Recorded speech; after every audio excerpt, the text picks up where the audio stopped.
Lead levels in Flint still high. The governor's plan for new pipes, scrutinizing charter school performance, a controversial new DPS proposal in Lansing, and reimagining Detroit's riverfront. Stay put. MiWeek starts right now.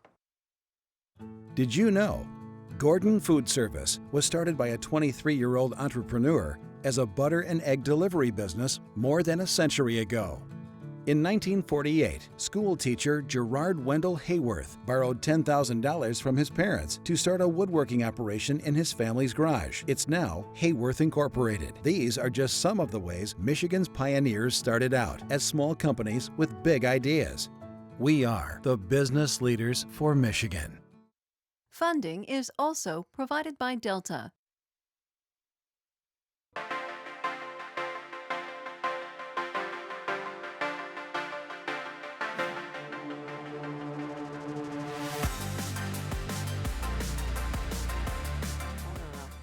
Hi there and welcome to MiWeek. I'm Christy McDonald. We are so glad that you're with us tonight.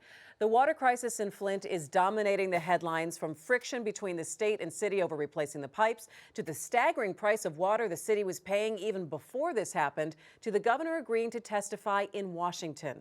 We are putting it in perspective for you tonight. Also coming up, the State House unveils its proposal to reform Detroit public schools. It delays local control and takes on teacher sickouts. We'll see how this compares to the Senate's plan. Plus, a new report on Michigan charter schools that brings up the argument of holding authorizers accountable for academic performance. And new plans for the Detroit Riverfront. You'll hear from Mark Wallace, the CEO of the Detroit Riverfront Conservancy, for more on how the public can give their ideas for this next phase of development. That is all coming up for you tonight on MiWeek. But we do start in Flint with the governor's plan to replace the pipes and how it's not in line with the mayor, and a closer look at the future challenges Flint faces in terms of property tax issues and foreclosures. So let's bring in our MiWeek contributors. You know Nolan Finley of the Detroit News. He's here with us tonight, and filling in for Stephen this week is Free Press columnist Nancy Kaffer. Nancy, it's always good to have you back here on MiWeek. Well, it's always wonderful to be here. All right, guys, let's get started, and we'll start with the story that we've been starting now for the past, I think, month and a half, which is Flint.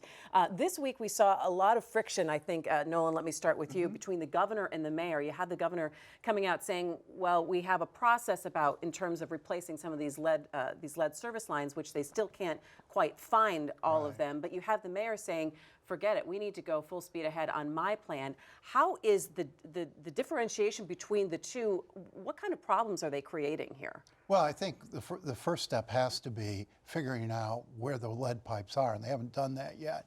And so, we had a story on the front page this morning. 7% or 720 homes are still showing high lead levels. Mark Edwards, the Virginia Tech professor, described the system as healing itself, but it would seem to me like those 720 homes that are showing high lead levels would be good targets, a good place to start the lead pipe replacement. After that, I think they need to look and see whether replacing all the rest of the pipes is necessary or whether this recoating process is going to work. It's going to be a long process either way, and I think right now in the beginning, taking the time to get it right. I mean, there is a little concern based on the Washington, D.C. experience of going in there and tearing up pipes that you might put more lead in the environment than you otherwise had. Nancy? And this is what Mark Edwards, the Virginia Tech professor, has warned about, is that if you disturb a lead pipe to replace it, it's going to shake more lead particles loose and they'll flow downstream into the system. So you really need to know where those pipes are, have a good location of where they're mapped, and a plan for how you're going to replace them so as not to make the problem worse. However, I understand that for the mayor who's living in the city and who has residents who still can't drink their water, it was in October that the state acknowledged that there was a problem. We're going on what, 6 months here of 5 months of not being able to use the water. I understand that for the mayor, this is something that is an incredible urgency, and she wants to see action, but it's important that the fix not make the problem worse. Yeah. Okay, so but then you have, though, a bit of a disconnect, though, because she's saying by any means necessary, we need to get this done. She is having workers that are coming in from Lansing to train other workers starting next week. So there, again, there's this disconnect between what the state is saying should happen and what she's saying, no, I want to make this happen. Which is, I think speaks to one of the bigger problems here, is that the people in Flint have no faith in anything that the state tells them, and at this point they shouldn't. They were told for months and months their water was fine. And now we've, of course it wasn't fine. And now we find out that there were all these internal emails of folks talking about how it wasn't, that they knew that problems were being brought up and not addressed. So, I think that what Dr. Edwards has said and what a lot of the literature indicates is that, like I said, the system will heal itself, that this chemical will come back in and recoat the inside of the pipes, which is what will keep the lead out. But will people in Flint ever be confident in that? Will they ever really believe that this water is safe, and what can be done to assure them of that? Because they're not going to trust stuff the state tells them, and that is a huge a disconnect, like you said, between I don't know how we start to repair. I think it's helpful that he is the one that is making that statements, because I think that there is a trust level for him. But Nolan, what does the governor do in terms of sitting down with the mayor and saying, look, we have to get on the same page here, because he needs people from Flint to buy into whatever his plan is. And if she's saying, look, I'm going to go to the national press, I'm going to start some kind of crowdfunding, I'm going to get every celebrity in the world to come in here to do my plan, you've got a problem. And that doesn't necessarily fix the problem. We've been urging for weeks now that everybody they need some sort of summit with local, state, the EPA, the congressional delegation. Everybody needs to sit down and agree on a unified strategy to fix this, instead of pulling in a lot of different directions and everybody sort of pressing their own agenda. This will get done faster. There's a lot of resources available if people would sit down and say, look, here's the best strategy. I don't know if we figured that out yet. I think the outside experts, as you said, are critical to that. They have more credibility. Let's ask them what needs to be done, and then follow a plan as quickly as possible. Okay, so you say bringing in federal and everything. Will that help then when the governor says, yes, now I'm going to go to Washington and I'm going to testify in front of congressional hearings? And that's a problem, because normally, like, let's say a hurricane hits your state, the governor is going to get information from all of the folks on the ground level, first responders, take it up to the next level, say, here's our ask, here's what we need. Because of the state's role in this crisis, the governor can't be that person who speaks with authority about what's happening and what's needed. His credibility has been deeply damaged by this. So there's a vacuum where that one person who can make this coordinated ask of federal officials, of state and local, I mean, that's a problem, and I don't really know how we get past that. So what do you make of the governor saying, you know what, I am going to testify in Washington? What do you think that will do for him? What do you think that might hurt him? Nolan? Well, his plan is to go down there and get a bigger conversation started about infrastructure, because as we're seeing, as more places because of Flint are starting to test their water, we're seeing that this lead problem and other problems with the water isn't just an isolated incident. I mean, you have high lead levels in some areas of Detroit. Is that water? Is that dust? Does it matter? We've got to start addressing that problem. And all over the country, you have these issues. All over the state of Michigan, you've got issues with the infrastructure. And I think going down there and at least trying to talk about that and what's our national plan to fix our infrastructure, our water infrastructure in this country, is essential. Well, and he's absolutely right. We have these problems everywhere. We haven't invested in our infrastructure. We've kind of, it's easy not to care about it because you can't see it, and everything seems to be working fine. We haven't put the money into maintaining our infrastructure that we should have. This is all over the place. We know we have lead paint in homes all over the state. We don't have enough money going into abating that. But I think the risk for the governor here is that and it's a conversation that needs to happen, but I think the risk for the governor is that by going and trying to start this bigger conversation, it can look like he's trying to dodge. I think that's the risk for him here. All right, Nancy, I want to talk about something that you wrote earlier this week about Flint, and we're talking about the water, we're talking about infrastructure, but down the road, taking a look at what's going to be happening to the city in terms of property taxes, in terms of what these homes are going to be valued at, in terms of what kind of revenue you're going to be able to get for this city, or is it just going to be spiraling back towards some kind of emergency management, because you won't have the funding to run the city because you don't have the property tax. So emergency management is only a Band-Aid. An emergency manager can come in, they can make cuts, they can consolidate services. They can't make new revenue happen. And that's what we've seen in cities all over the state that have done multiple stints in emergency management. You can't change the basic conditions. And the theory is that if you balance the budget and make it a better place to live, eventually more people will come there. That's a slow process. So the thing in Flint is twofold. 1/3 of the property in Flint is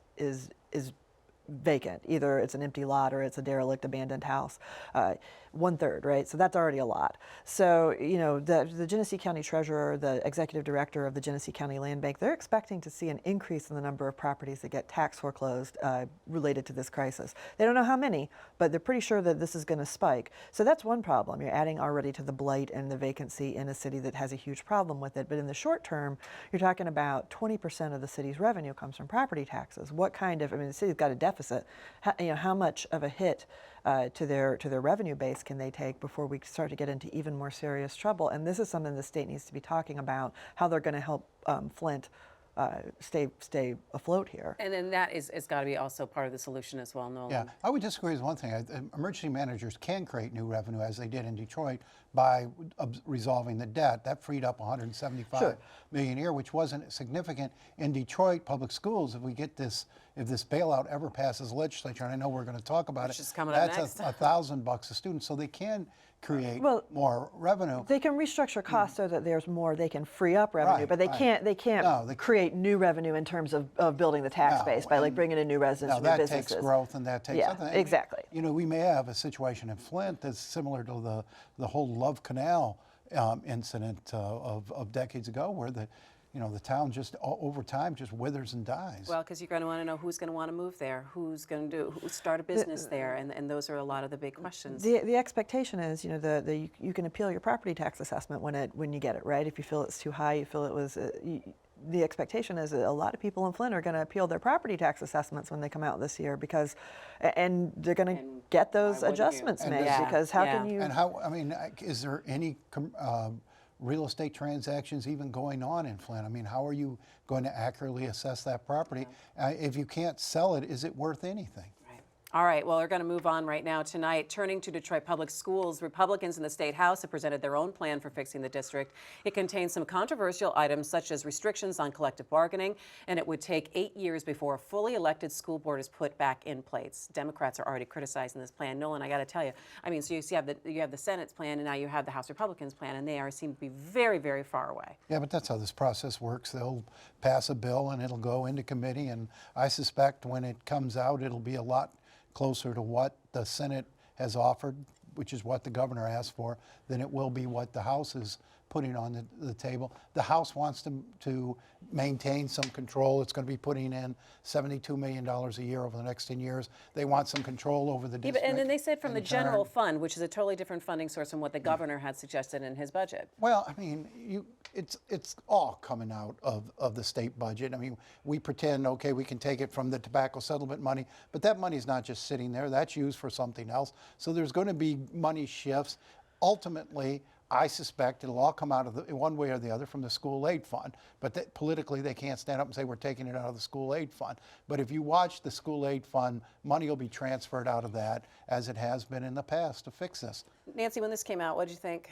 This is one of the things this doesn't address, what we had talked about in the run-up to this legislation, but isn't in the legislation, is this kind of oversight commission that would have authority over both charter schools and traditional Why public isn't schools. it in there? It's not in the Senate plan. It's not in the House plan. Because charter schools are a real ideological flashpoint for some members of the legislature. They feel that there's this free market philosophy that should be applied to education, and that charter schools don't need the kind of be subjected to this kind of oversight. And the fact is, you have schools inside the city. There needs to be coordination among where schools are opening, what populations are being served, the quality of schools across the board. There are wonderful schools in the city, and there are terrible schools in the city.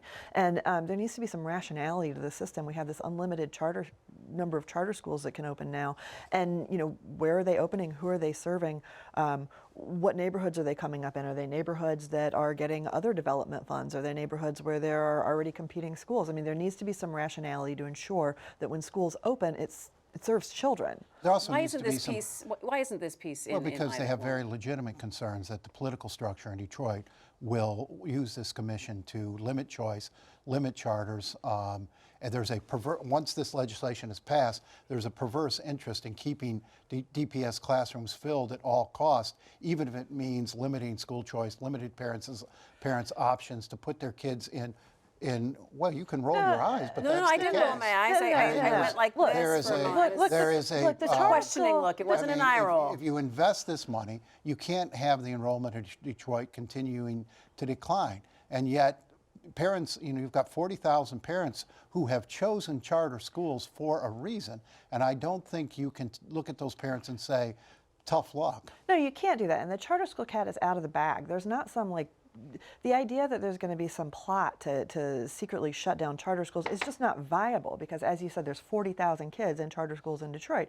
I mean, there has to be rationality to how these schools are operating because the whole point of the school isn't to test out some ideological principle about free market policies and education. It's to serve children and give them a good education, and there has to be some rationality to the system. But they're rightly concerned that with control of the commission rests with the Detroit political structure.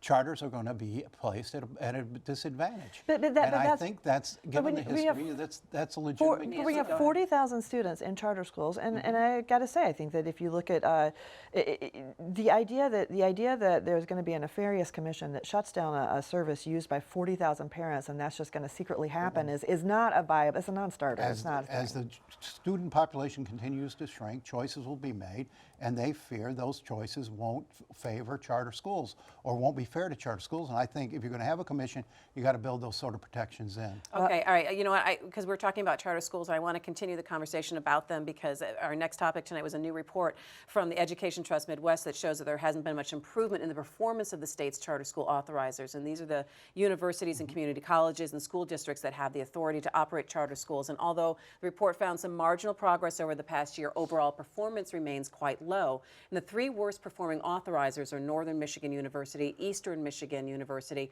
and Saginaw Valley State University. And the Education Trust is recommending the creation of performance-based accountability system for charter authorizers. And I think that that's the bigger conversation that we're having right now. And that is the bigger issue. Is that, the Free Press did a in-depth series about the performance of charter schools. We give $1 billion of tax money to charter schools every year, and the promise was that they were going to outperform public schools, that they were going to force public schools to be better by creating competition, and they were going to offer a superior alternative to traditional public schools. And that hasn't, sometimes, like I said, there's some amazing charter schools. Across the board, that hasn't happened. We've been trying to have push this bigger conversation about charter school reform for several years now, and it's not really going anywhere. But there's a bigger piece of accountability for charter schools that needs to happen, independent of what is going on with DPS. Why not have the authorizers held accountable for Well, achievement? I think there is some sentiment now that the charter authorizers ought to be held to a higher standard and ought to be doing their job. One of the problems that has evolved with charter schools, they were set up, as Nancy said, to be this alternative, these new experiments in education. Let's do things differently. And immediately we started putting the same strictures on them that they do with public schools in regards to testing, when the school can be held. And so they became to look like little more than the regular public school with different governments. But when you have tax dollars, shouldn't we be able to measure and see what's happening when you're using tax dollars for a school? You ought to have some freedom in education to serve children the best way they need to be served and serve groups of children in the best way they need to be served. And I think these rigid testing regimes and the other strictures of public schools might not transfer so well to the charter, or don't transfer so well to the charter schools that are trying to experiment in education, trying to find a new way to educate at-risk children. Okay, so there's something to be said for trying new ways We got to a minute educate left, Nancy. at-risk children, but experimenting, I have a real problem with experimenting on kids. What if your experiment doesn't turn out too well? Well, what we're doing in Detroit hasn't worked, and I think the idea is to break these schools out and let them try new ways of learning. There are models all over the country that we're not using in this state because we're locked in to all of these rigid requirements on the schools. You've got to test here. You can't start school until then. And I think there are better ways to do it that we haven't explored. And there are states that have really, really great charter systems that have created a system that serves children much better than what we're doing here too. So. Well, no, that's true. Yeah. But I mean, we've created a system here where we've made the charters look just like the public schools. So what's the point? All right. Well, we are going to continue our conversation at another time. Nolan, thanks so much for joining us. Nancy, as always, it's good to have you here on MiWeek. All right. Turning now to Detroit's Riverfront, which has grown to a downtown destination. The Riverfront Conservancy has worked for years to develop a large stretch along the water. Now they're looking ahead to the next 5 years and want the public's help. I sat down with Riverfront Conservancy CEO Mark Wallace. All right, Mark, you have several development firms that are vying to develop this part of the East Riverfront. Go ahead and tell me what area we're exactly talking about in terms of development and what kind of development. Well, it's a really great opportunity. We're talking from Ford Auditorium site, just on the other side of the Rensen, all the way to the Broadhead Armory site, which is just on the other side of the Belle Isle Bridge, from Larned Street, just north of Jefferson, all the way to the riverfront. So it's about 400 acres, and it goes from the Belle Isle Bridge all the way to the Rensen. So it's really that amazing space that connects those two areas. All right, so you're really trying to fill in now what you think is what is the missing piece to the riverfront, which has grown significantly over the past 5 to 10 years. That's right. You know, what we've been waiting for so long is momentum, and we finally have that momentum. It started with the construction of the Riverwalk, obviously. That set the table. It showed people how beautiful the river is. It reminded us of how significant this space is and this area of our city is to all of us. But we're also starting to see new construction come through there. So Richard Barron's project, which is 275 units at Orleans Landing, a new 175-unit apartment building going up at Harbortown, we're starting to see some momentum that pulls people through. And to layer that on top of the Riverwalk, which is such a wonderful place that welcomes everyone in the entire city, it's really great to see those pieces start to come together. All right, so what are some of the ideas that are now floating around out there? Well, there are a lot of ideas, and what we've tried to do is start with the right team to help us ask the right questions. So, yeah, everyone would like to see more entertainment. Everyone would like to see more retail. We can certainly accommodate a lot of housing, but we're really trying to identify a team that can help us ask the questions of how do we make this a special place that's only in Detroit. I mean, the river that we have is such a beautiful feature. It's such an amazing physical attribute that we really want to maximize that, build on the momentum of the Renaissance Center renovation, build off of the Riverwalk momentum, and really pull that all together. So you have to be very careful with whatever steps that you're going to be doing next. What are some of the concerns that you have when you're talking about developing that area? Well, the most special thing about the riverfront is that it really is that welcoming space. You see people from out of town, you see Detroiters who live in the King Homes and Lafayette Park.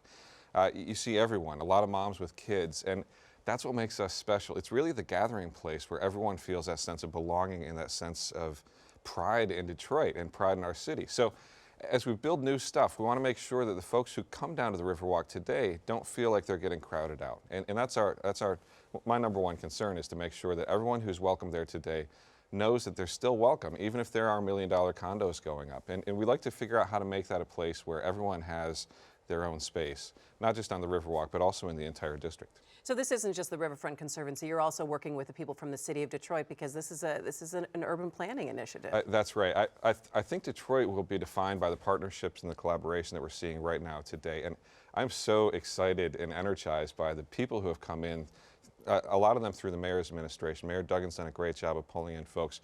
Maurice Cox is one of our biggest partners on this project, the city planning director, and he's amazing to work with. So it's great to have his vision. He comes to us from New Orleans. And it's great to see the Detroit Economic Growth Corporation, the DNR, a lot of our partners who we've been working with for years, and the administration obviously coming together to work on this. You said it's really important that people get input on what they'd like to see in this space. You've had that opened up to the public to say, all right, tell us what are some of your ideas. What have people been saying? Well, people have been saying all sorts of things, and that idea of engaging the community early on in the process is really something that the Conservancy has been doing since 2003 when we were founded. We had 100 community meetings before we started building the Riverwalk, and it's great to build on that legacy. So as we're trying to engage this consulting team, we actually opened up the interviews to the public. So we had about 120, 150 people come to each one of our interviews and watch the questions that we asked and saw how we're thinking about putting this team together. So, the public has brought us all sorts of great ideas. They were very hot on the idea of doing some sort of water feature. So Mount Elliott Park, which is our newest addition to the Riverwalk, was really driven by the vision of the city. They wanted to see, the people of the city wanted to see places where kids could get into the water. And some simple things too. When we started building the Riverwalk, someone came to us who was in a wheelchair, and he said, as I'm going to the Riverwalk with my friends, I don't want to have to sit and face them while they're watching the boats go by, while they're watching the river. I want to be able to sit next to them so that we can both watch the boats. So if you come down, you see our benches. We have a little concrete pad next to each one where you can roll a wheelchair next to it. So simple things like that, very inexpensive for us to do, but really have a profound impact on how people experience the waterfront and the river. Talk to me a little bit about the timeline in terms of when you're going to be picking this next firm that's going to take this 5-year plan forward. Well, we're looking forward to engaging that team sometime in the next 2 weeks. And then the strategic plan, we have a community survey that's out that'll be public through February 25th. It's on our website, DetroitRiverfront.org, and we're really excited about that. We went to the auto show, we went to Winter Blast. We've gone to a lot of rec centers in the community. We're also going out to each one of the district council areas so that we can engage with the community where they live. And we're looking forward to that. So we're looking forward to seeing the impact that comes in. Our thanks to Mark Wallace. They're going to know in about 2 weeks or so what design firm that they've chosen, and we'll start to see some ideas coming out from there. If you'd like to share your ideas for the Detroit Riverfront, just go to our website at MiWeek.org. We'll have a link to the online survey that you can take there. And you can also see my full interview with Mark there as well. That is going to do it for our show tonight. Thanks so much for joining us. Our thanks to Nolan Finley and to Nancy Kaffer. You can find us on Twitter and on Facebook. We are there at MiWeek during the week. Coming up next week, we are taking MiWeek on the road to the Detroit Policy Conference, so look for our special coverage there. I'm Christy McDonald. We will see you next time on MiWeek. Take care.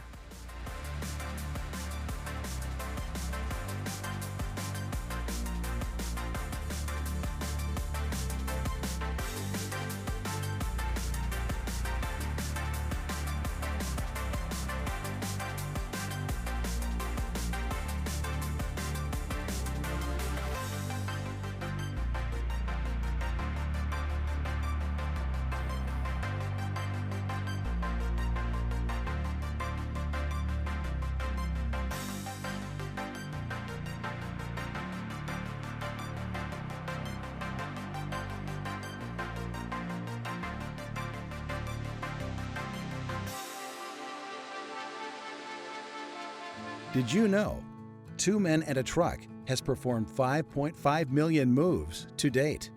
Or Dawn Food Products, the customer service staff at their international home office in Jackson, Michigan, speaks over 15 different languages. These are just some of the ways Michigan's pioneers started out as small companies with big ideas. This spirit of entrepreneurism is the foundation for a rich and prosperous future. We are the business leaders for Michigan. Funding is also provided by Delta,